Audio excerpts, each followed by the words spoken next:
Hello mga ka-Millings TV fan, this is Miling, you are tuned into Millings TV. Kamusta po sila? Tayo po yung may share sa inyo. Ang ating share is product po ng Amazon. So i-check po natin. So yun po ang ating big box na ating i-haul. At ito try po natin buksan. At mukhang bukas naman na po siya. Dahil sa saka-deliver, kita nyo, nilaslas na. O nilaslas na ng ating kasama. Hindi po natin alam. Kasi tayo po ang nagbukas. So, ito po yung ano niya, ibabaw niya. Yung po ay sa side. Sisilipin po natin kung ano ang ating laman, kung ano yung pinag-order ng ating kasama.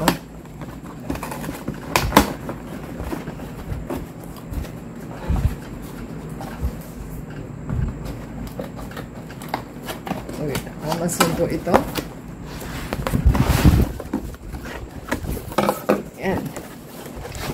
Another box pa rin po uli.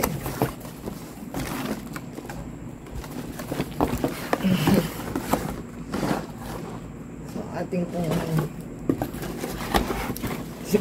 silipin ang ating items. So, meron pa po siya sa loob.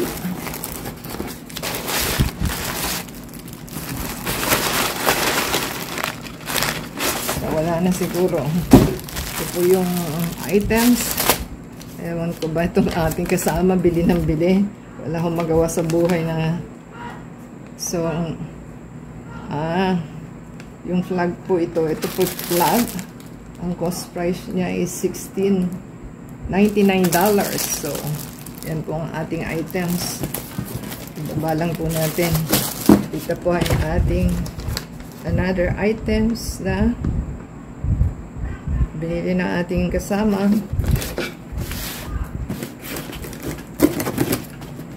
So, buksan na lang natin kung ano po dahil hindi ko po alam pinagbibili nito.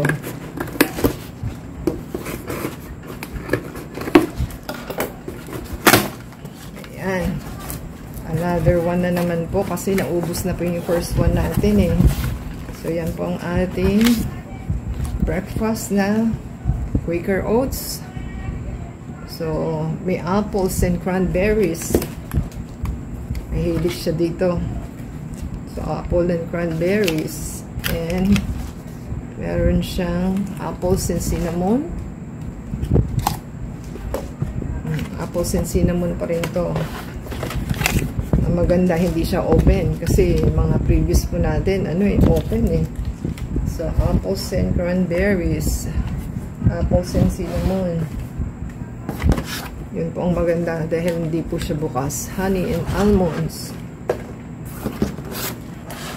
Apples and brown sugar.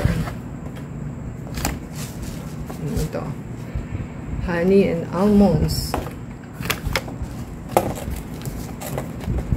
Maple and brown sugar. Honey and almonds ulit. And apple and brown sugar.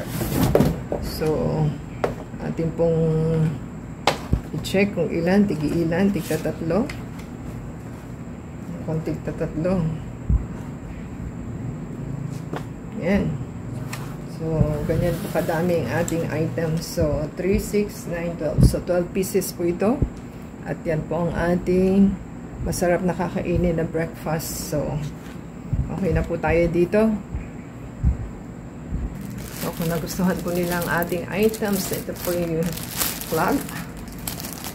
So, ito po ang ating Quaker Oats. So, diba sa thumbs up po. Subscribe po sila sa ating channel. And, sa Facebook, Twitter, TikTok, and Instagram. Paki-play po yung ating AdSense video para po mapush ang ating monetization. So, until next time po. God bless everyone.